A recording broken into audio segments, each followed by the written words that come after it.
Hey folks, welcome back to the Stitch Up. This is part 2 of episode 3, my interview with Hugo Farrant about Batman vs Superman, and also some more philosophical and spiritual musings about what goes on behind the scenes in Hollywood and who may be pulling a few strings. Now, I'll just preface as well, these are just thoughts.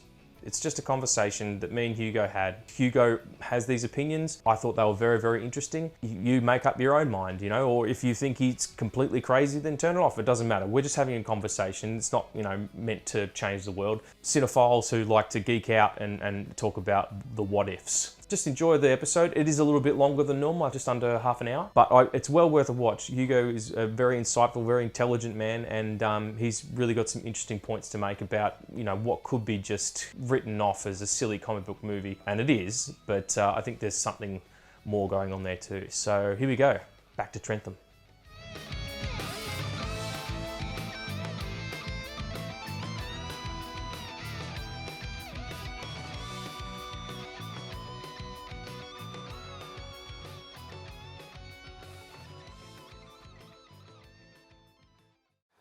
Welcome back. Are you enjoying that drink? Well, you're about to spit it out. Okay, here it is. So I've been puzzling over Zack Snyder ever since his first movies dropped, the movies that I was aware of dropped. 300, I thought, spectacular. It's a spectacular achievement visually, but directorially completely incompetent, and on a human level, puzzling and a little disturbing. And that has been, as far as I'm concerned, my reaction pretty much all of Zack Snyder's work. I find myself puzzled and disturbed by the amorality in these movies. And I think you touched on it perfectly when you said that, how can people look up to these so-called superheroes? In these iterations. These iterations, in his versions of them.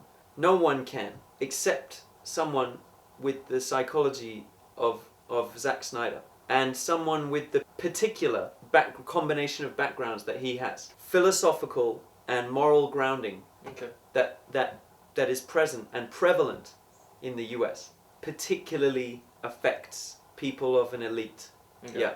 It's a combination of two things. How did the philosophy of Christianity become so twisted in the US through the evangelical lens to condone selfishness and materialism of the basic definition of money acquisition and power acquisition? Yeah, so how a peaceful, all-loving philosophy turned into a cash cow. And how did it happen that we reached kind of the latter 2/3 or half of the 20th century, and all of a sudden evangelical Christians are getting involved with politics and trying to change the political landscape of the USA, culminating in things like the election of George W. Bush, let's say, who's able to say things like that, his invasion of Iraq is a message from God, it's an instruction from God. Yeah. These kind of activities. How did this happen? What is the philosophy that was able to supersede the love and acceptance and the fundamental kind of Franciscan or St. Francis of Assisi lack of material wealth values that Christianity purports to have? There is a completely contrary philosophy that has infected US society and been taken on board by numerous groups, including many evangelical Christians, but also people from Silicon Valley and people high up in political realms in the US. Ayn Rand is their spiritual leader. Really? Yes. Wow. Her novels, her philosophy of objectivism becomes the twin philosophy alongside a kind of watered down, selfish version a compromised version of Christianity to create a self-righteous, greedy, avaricious version of morality, which fundamentally tries to destroy any concept of altruism. Man's fundamental mission, as Ayn Rand would say, man's fundamental mission is the fulfillment of his own goals. Altruism gets in the way of that. Man must be free to pursue his own goals. He must not tolerate anybody's interference with his pursuit of those goals of happiness and self-fulfillment, he must not attempt to interfere with anyone else's pursuit of his own goals. Okay. That's basically the philosophy of objectivism. Right. Snyder, I'm convinced, is an objectivist, is a Randian. Right, okay. And this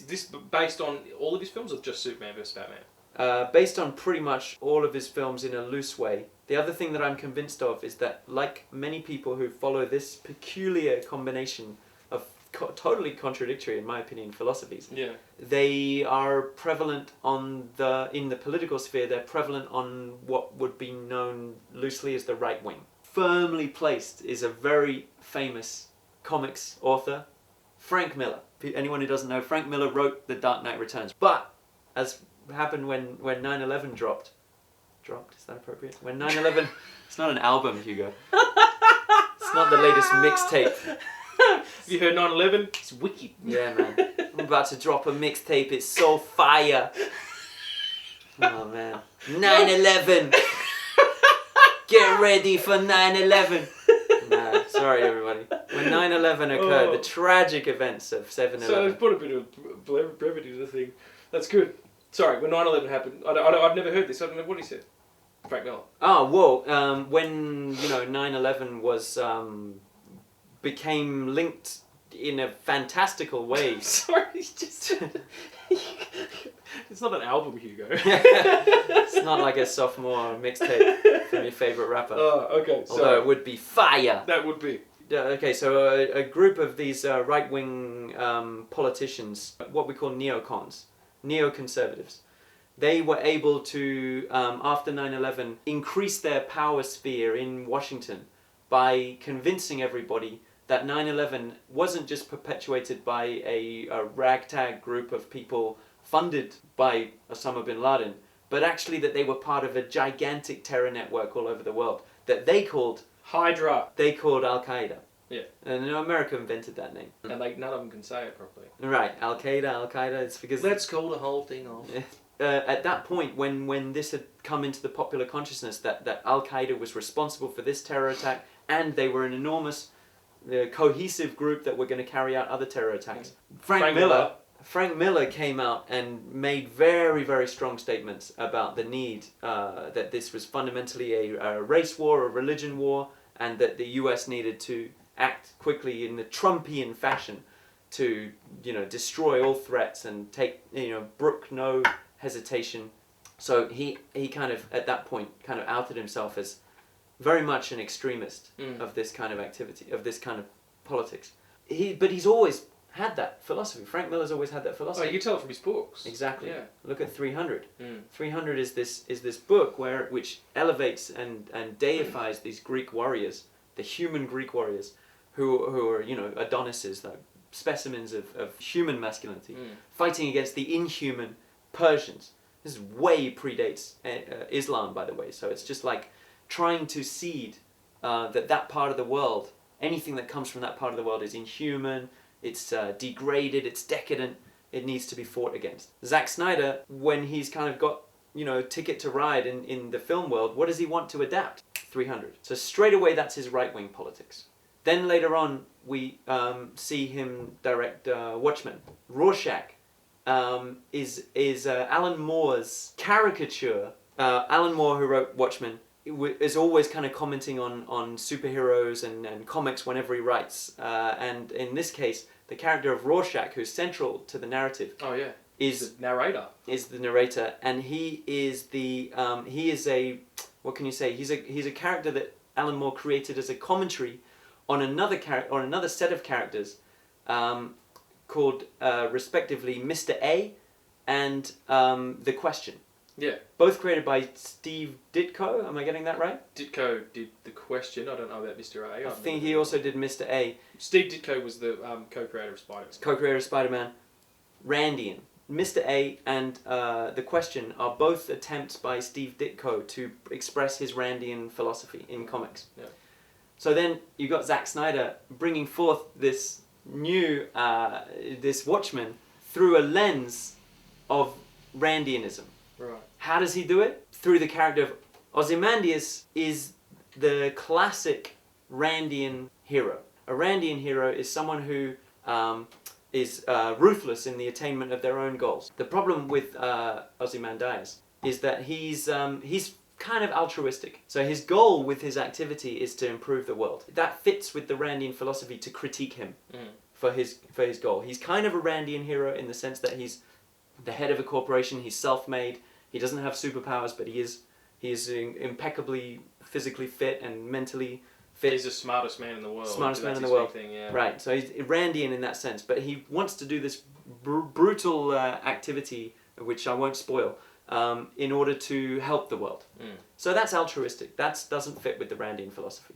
So then we get Man of Steel. Let's just not forget quickly that in between those films he also made Sucker Punch. Oh yeah, Sucker Punch is whack. Sucker Punch is an opportunity for us to introduce the other strand of Zack Snyder's philosophy. Sucker Punch is awful.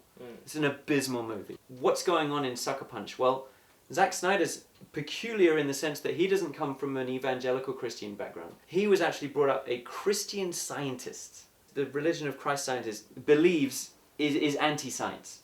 It believes that if you want healing from your medical condition, you've fundamentally got a mental problem. That's all you've got. Like if you've got cancer or whatever, you've thought wrong. So the only way to cure your ailment, your physical ailment, is by what they call prayer. It's not actually just praying the Lord's Prayer or anything like that. It's like a mental dialogue between you and your higher self or whatever to realign the mental issues that are causing your physical ailment. That's the only medical treatment permissible. And you're saying Zack Snyder is one of these? He was brought up. He was brought up in that background. I have no idea what his current beliefs are, but I'm using it to make a good dovetail of what's happened to right-wing American society, that they've incorporated these two philosophies.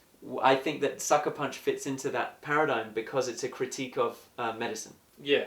It really, really is. Yeah, massively so. Right. So who's there? They're put into this mental institute. A Christ scientist wouldn't trust a mental institute. It would be and this is legitimate. They probably are bloody awful places, and especially back in the day, and probably now as well. What am I talking about? They're not defensible. But the point is, or some of them are not defensible. But the point is, that's the story he chooses to tell. Yeah. That you mustn't trust it.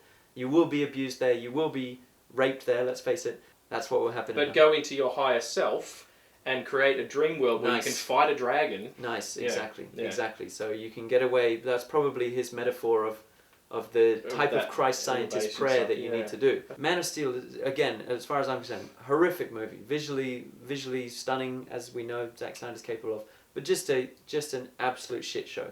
Now we get to the crux of it. He's re-envisioning Superman as a Christ Messiah in a Randian paradigm. Superman is the Messiah. He's Jesus. He's always been like that, though, like that character. But you're saying that this bent is like more in line with the Randian philosophy, as opposed to But it's interesting you say he's always been like that, because originally Superman was created by a couple of Jewish lads. Yeah. In New York, they couldn't find work in any other industry because of the anti-Semitism at the time. So they got work in comics. It was lowbrow enough that they were allowed to work, basically. They created Superman as a commentary on the Nietzschean ideal of the Übermensch. Yeah. The overman or the beyond man, or another translation, Superman, which was starting to be used by German nationalists, not with Nietzsche's Nietzsche was dead by then, but Nietzsche was very against anti-Semitism, and he was against German nationalism. But the German nationalists at the beginning of the 20th century started to use his ideas after his death to shore up their nationalism and their idea of being an Aryan super race. Yeah. These two Jewish guys who, their families had been refugees from European anti-Semitism, arrived in America and knew, I'm sure, that this philosophy was being used. So they did a genius creative move by taking that idea of a Superman and making him fundamentally a Jewish superhero. How kind of paralleled he is to the messianic figure throughout the canon, I'm not sure, but initially he's a Jewish superhero. The thing is as well, though, I don't know if this sort of feeds into what you're saying. When Joe Shuster and Jerry Siegel created Superman, they originally created him as a villain. It was called Reign of the Superman, and he was a bald, very much like Lex Luthor, a bald super genius with like telekinetic ability, I think it was, and that didn't take off. And then they reinvented him as a sort of like a circus strongman almost. Like he could only leap tall buildings as a single man. He couldn't actually fly. Yeah. He was, not as strong as the world. He was as strong as 10 men and stuff like that. So I don't know if that's sort of that's definitely because relevant. that obviously feeds into that as well. And later on, the Lex Luthor character, the way he's envisioned later on, is definitely based on the image of that original Reign of the Superman. Superman. Yeah. And Lex Luthor, the whole character is much more like an Ubermensch than Superman is. Not so coincidentally, the character of Lex Luthor is a Randian hero. Yeah. He's self-made. He's a rich guy who's achieving his goals and brooks no opposition. No one can stand in the way of him achieving his goals, especially not Superman. The notion of Superman offends him. The notion of Superman interfering with the achievement of any goals offends him. Man of Steel mainly is setting up, as far as I'm concerned, a messianic, a Christian messianic. He's like taking Superman and removing any of the Judeo part of the Christian myth from it. Okay. And placing him firmly in the mold as a Christ figure, a Messiah. This is backed up by the scenes in the church in Man of Steel with the priest and the back and forth. So he doesn't go to a synagogue or anywhere else. He goes to church, Christian church. Superman in this one is he's still the Messiah. Even more so. Yeah. There's that shot where the woman's in a flood and they've written the S on the top of the roof and she's crying, looking up, and the shot dollies in and then pans up to Superman. Right. And he's a cape and a reflection with the sun behind him. It's Great. like... Exactly. Exactly. You couldn't paint a better picture than that. Precisely. Yeah. He's Jesus. Yeah. He's a Randian version of Jesus. He's a Randian Jesus version of Super Jesus. Because it's kind of irritating to him to have to do this altruist stuff. Because altruism runs completely contrary to the Randian philosophy. So he's an unwilling Super Jesus. And in fact, the real world media criticism of Man of Steel would have proved this to Zack Snyder, that Rand was right. If you're a great man, the rest of us will tear you down. Yeah. We'll tear down the Randian hero. We'll try to tear them down. That's what we see it playing out in the media in the film. So all the backlash against Man of Steel, which was totally justified, would have only strengthened Zack Snyder's Randian resolve to promote the non-altruistic version of Superman, the non-Jewish version of Superman, basically. So this is, as far as I'm concerned, his agenda. Batman's far more of an appropriate Randian superhero. He's a billionaire. He's kind of self-made in the way that right-wing America appreciates that he's from a rich family, and he's come into lots of money and he's made more money. That's appropriately Randian. That fits in with the right-wing narrative of what a hero is in the US. So that's why, to Zack Snyder's mind, there's no real need to set up the conflict. Of course they're going to fight. Yeah. And of course Batman's going to try. There's verses in the title. Yeah. If they don't fight, it'd be stupid. Yeah, it's Rand versus Jesus. And that's the conflict that's going on in Zack Snyder's mind. You mentioned before a really interesting point that maybe, well, how did the city get rebuilt so quick? Maybe Superman helped build all the buildings. You would think. Great. That's exactly what a Randian superhero would do. Right. A Randian Superman wouldn't bother with this freaking rescuing people off rooftops nonsense. He would use his super strength and use his laser vision to build skyscrapers. Skyscrapers are an obsession of Ayn Rand's. She wrote this novel called The Fountainhead, which is a hugely influential book for Randians and America in general, which it all revolves around the builder of a skyscraper. He's an architect. He's brutal. He's totally ruthless in his goal, his desire to build his perfect vision of a building. At the end of Man of Steel, when all those skyscrapers are coming down, on one level, that's like the Randian going, see what an asshole this guy is? He destroyed skyscrapers.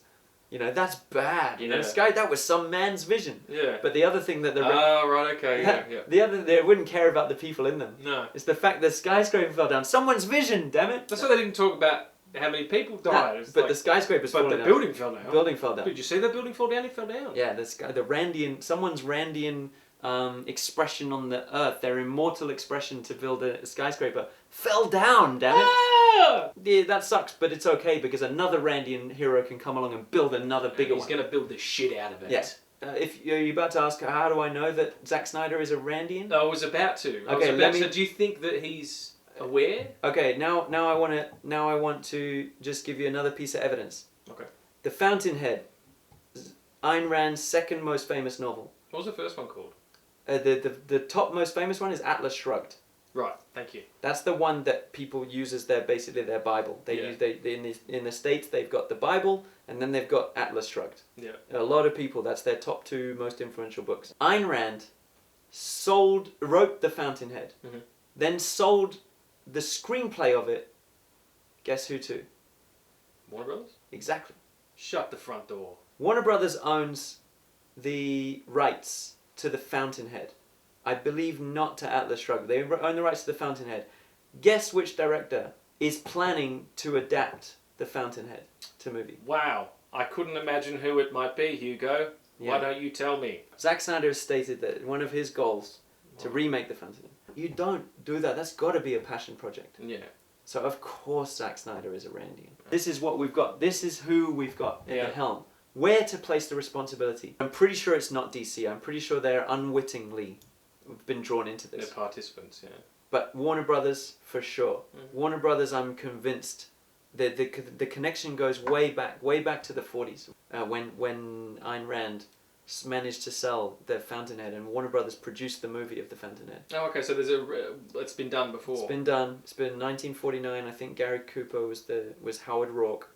In my opinion, it's Warner Brothers. Warner Brothers have allowed Zack Snyder to attain this position in their creative project that any Randian would be proud of. Yeah. Any Randian. And the fact that there's so much Christian imagery in these movies, the fact that there's so much attempt to recast Superman as this messianic figure, for me speaks to the conflict that's in almost every evangelical Christian right-wing American's mind. Constantly. They're constantly battling between the objectivism, or whether they want to reframe it as materialist selfishness, personal greed, personal ambition, acquisitiveness, and their Christianity, which tells them not to have any of those things, to give up their possessions to the poor, to tolerate everybody.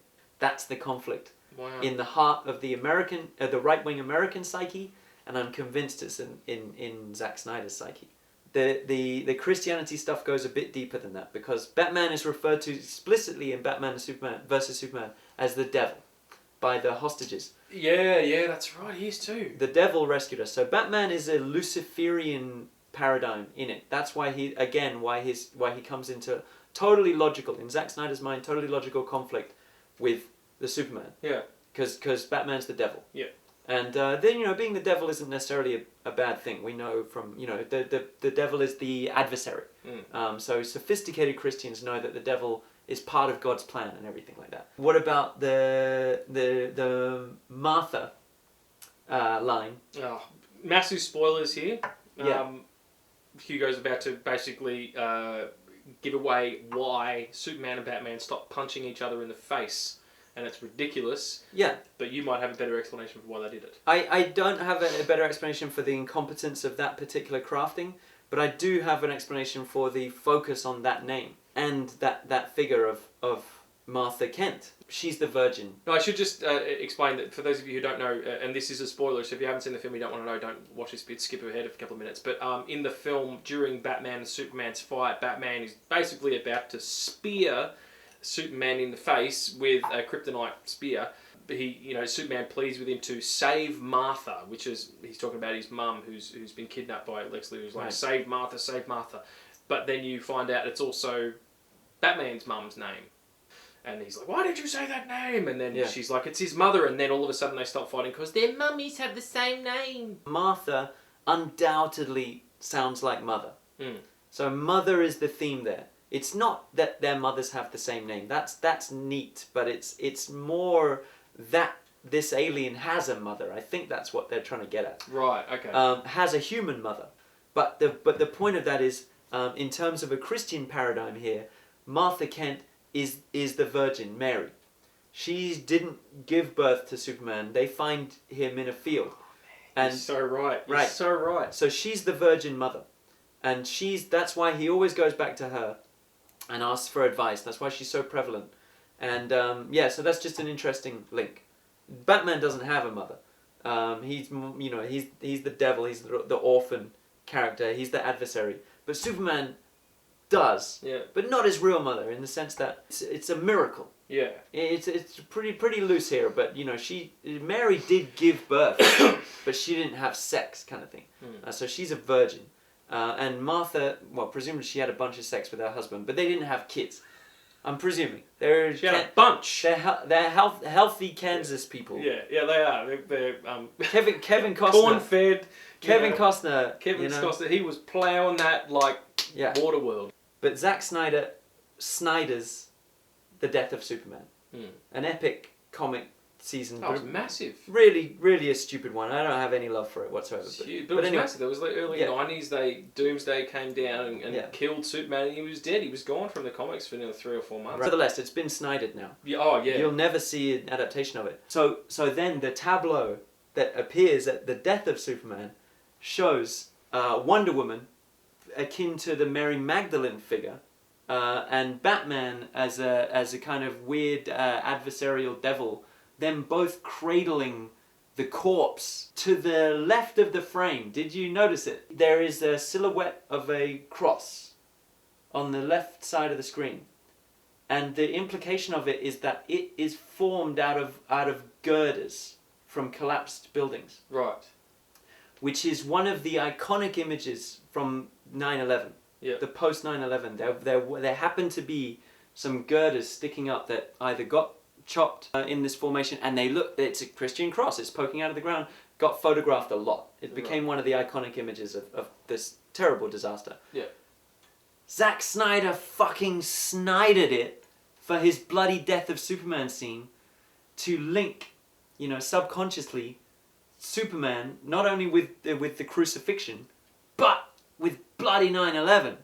All right, so the final piece of the puzzle for this Martha mother business is basically the idea of conversion, because Superman is the Messiah, Batman's the devil, his adversary. But then even just the mention of Martha mother is able to convert Batman from being an adversary hell-bent on killing Superman, the Messiah, and convert him into a disciple. He becomes his friend at that point, his friend and follower. A little bit of Catholicism sort of thing, the power of this mother archetype, this Martha archetype. And then at the end, of course, you've got this devil, the adversary, and you've got the kind of Mary Magdalene Wonder Woman, and they're kind of pulling the Messiah's corpse down after having been kind of crucified and speared, and they're converted. At the end, they're next to the grave, the real grave. The other one is an empty grave. The one with the government is an empty tomb. They're at the real grave. And then an unspecified number of days later, but I bet it's 3, the hint is strong that the Messiah is rising again. In fact, actual bits of dust do rise again. Okay, so Zack Snyder's really retconning and trying to backtrack on all the destruction from Man of Steel. It's really telling that in the flashback destruction scene, is very, very careful to show Bruce Wayne's employee praying. And so basically what he's saying is, see, everyone got out. They evacuated everybody except a few people. And those people had the opportunity to pray, you guys. Make peace. And then, they'll be in heaven. So they're fine. What's wrong with you people? Look at silly Batman. He doesn't know that. What a silly. He's really angry. But doesn't he know those people either got out or they're in heaven? Or they're not in heaven because they didn't pray and therefore they deserve not to be in heaven. Silly Batman. Silly Batman being against all of that destruction. And silly you critics. Silly you general public who rejected my vision and didn't get that, everyone prayed and got into heaven who deserved to get into heaven, and everyone else escaped or got into hell because they deserved it. Silly people. I'm Zack Snyder, genius. That brings me pretty much, I think, to the end of the Christian part of it. One more part of the Randian philosophy. Yeah. Because that's always the conflict that's going on here. We already know that Lex Luthor, throughout the comics canon, represents the kind of perfection of a Randian hero, an Ubermensch. He's always represented that, and he's always the Ubermensch is in conflict with the Superman. It's a very, very interesting kind of literary device. Why, oh why, you might be asking, Delilah! why on earth is Jesse Eisenberg acting like such a fucking knob end He throughout the movie? It's like he's got schizophrenia or something. It's Yes. crazy. Yes, it is. He's been instructed to play it like that because Well, I Zack's- suppose in the script, if you read those words, he sounds like a lunatic. Like he sounds completely unhinged in the script. Like where he's up on the podium yes, at the library, this is and so he bad. can't get his can't understand the right words. So fucking bad. Yeah. So fucking bad. Okay, so what's going on there? Normally, if you're making a Superman movie, Lex Luthor is your Randian hero, and it's a critique on Randianism. Yeah. It's a critique on objectivism, Sure. because he's the baddie. Lex Luthor is the baddie in this because it's a Superman movie. But he's not going to be the Randian hero.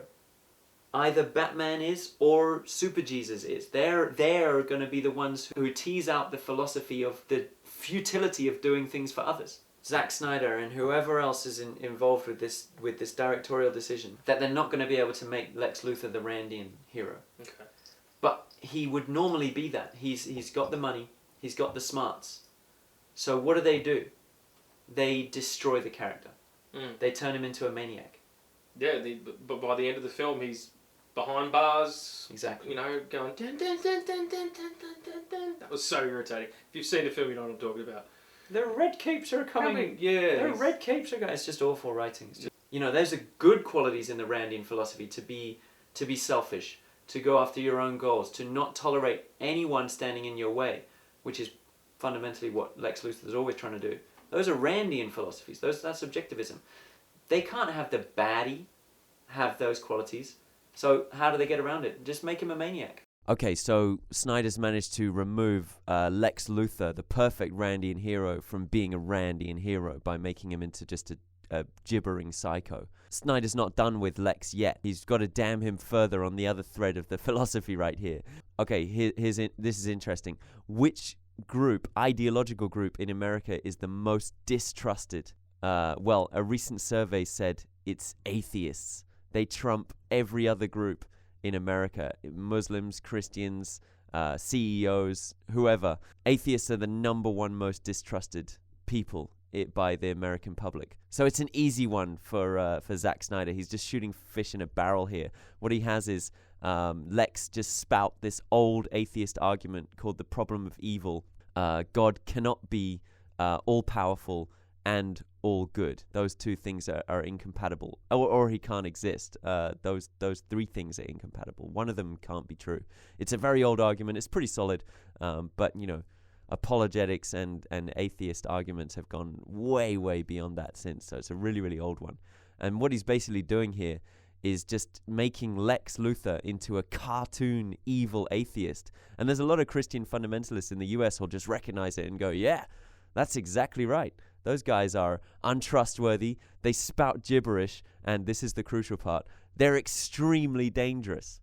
So those are the qualities that he gives to Lex Luthor to completely damn him as not only not a Randian hero, but a cartoon evil atheist who doesn't have God or the Messiah in his life, doesn't believe in the Messiah, and therefore will do anything, will be so evil, has no moral compass, will do kidnapping and kill a bunch of people and do all sorts of other evil, because that's what atheists would do. They're a bunch of evil psychopaths. It's not just the incompetence. It's not just the cack-handed snidering of beloved properties.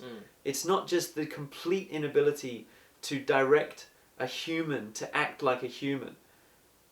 It's a deep, profound schism of two very contrary philosophies that are fighting it out in his quite weak head for supremacy, and he's trying to reconcile them. And fundamentally, this is also what's going on in right-wing discourse in the USA. And that's why those things fill us with such unease, and they should.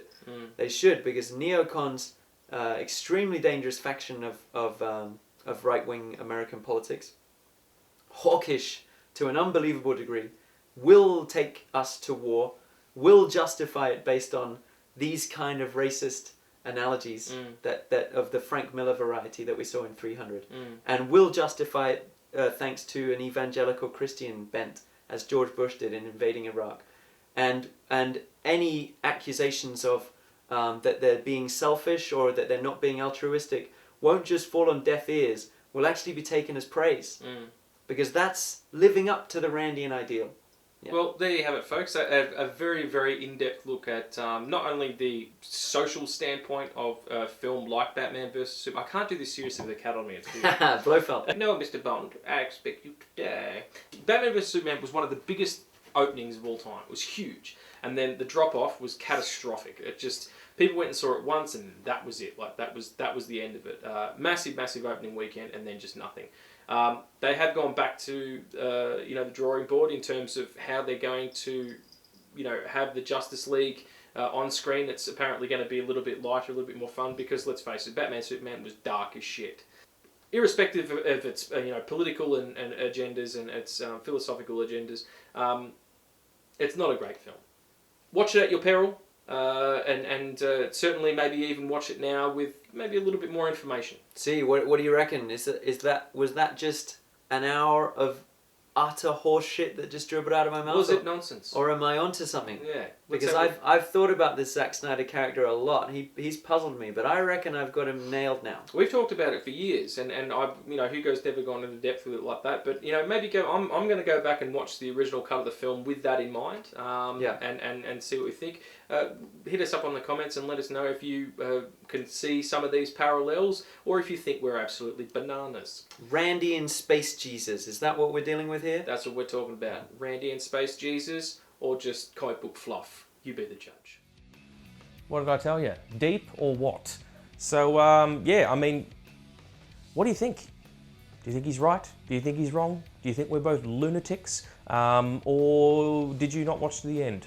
Who knows? But it was great sitting down with Hugo and hearing what he had to say about Hollywood in general, really, and maybe what's going on there, and what we don't know, and what we do know, and what is behind the veil. Very, very interesting conversation. Either that, or Hugo has way too much time in his hands living out there in the sticks. So, thanks anyway, Hugo. I've really appreciated it. So that's it for this week. I'll see you again next week with the part 3 of episode 3, which will be my final part of the interview with Hugo, which is a little bit more fun, a little bit more lighthearted.